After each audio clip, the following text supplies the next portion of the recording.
اقرأ أخيا ورتل القرآن اصبح بصوتك اسمع الأكوان اقرأ كلام الله. You must learn to negate shirk. These are some basic premises I'm setting up the stage for. The ayat continue to rhyme. Then Isa is born. The ayat continue to rhyme. Then Allah says, He stops. The story stops. He says, ذَلِكَ عِيسَى بْنُ مَرْيَمَ قَوْلُ الْحَقَّ الَّذِي فِيهِ يَمْتَرُونَ Una. Everything was Now switch to Una. مَا كَانَ لِلَّهِ أَنْ يَكُونَ لَهُ عَبْدًا إِذَا قَالَ لَهُ كُنْ فَيَكُونُ صراط مستقيم من مشهد يوم عظيم إلينا يرجعون. Rhyme scheme changed. In. The rhyme, even if you don't know Arabic and you're listening to Surah Maryam, you'll notice what just happened. Everything was rhyming. It was so musical, so rhythmic, and all of a sudden the pattern broke. You know, in modern literature, you have the concept of the footnote. You put a little one, and you go at the bottom of the page and say, read this before you go to the next paragraph. Okay? The Arabic listener, Quran instilled the footnote by this change of rhyme scheme. And now you can continue with the paragraph. How do I know the original paragraph is continuing? The original rhyme scheme returned. But interesting, where did it return? وَاذْكُرْ فِي الْكِتَابِ إِبْرَاهِيمَ إِنَّهُ كَانَ صِدِّيقًا نَبِيًّا. Next time, after this break. Ibrahim represents what? Alayhi salam. Abu Tawheed, father of Tawheed. Yes? Wow. Well, before you go to Tawheed, you need to address the problem. And the main problem is that with Isa. So it's special address, breaking the rhyme scheme. Now you can, as usual, go on, study the story of Ibrahim, keeping in mind you have to maintain Tawheed. It's incredible. So this was never done before. This device was never used. And it has to be explained this way. But to the listener, to the careful listener, this was happening all seamlessly.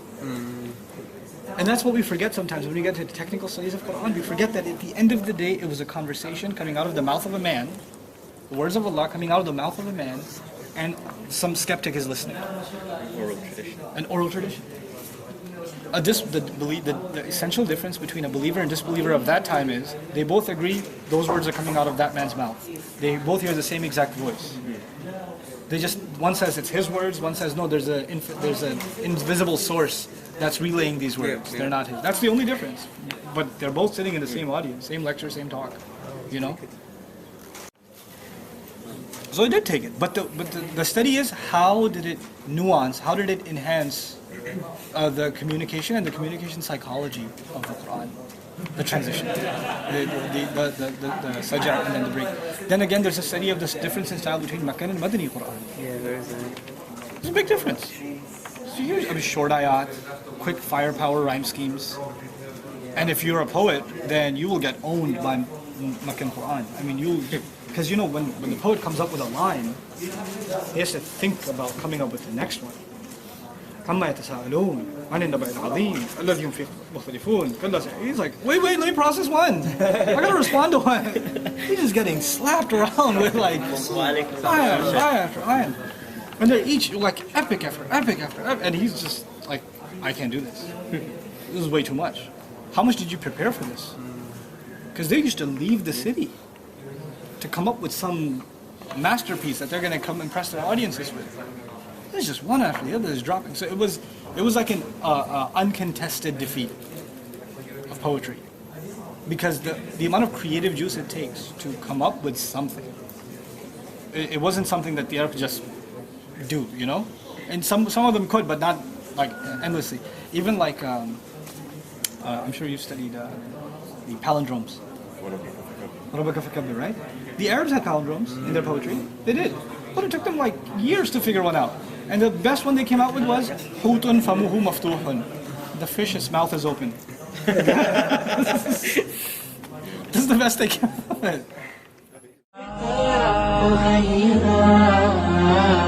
ورتل القرآن اصبح بصوتك اسمع الأكوان اقرأ كلام الله.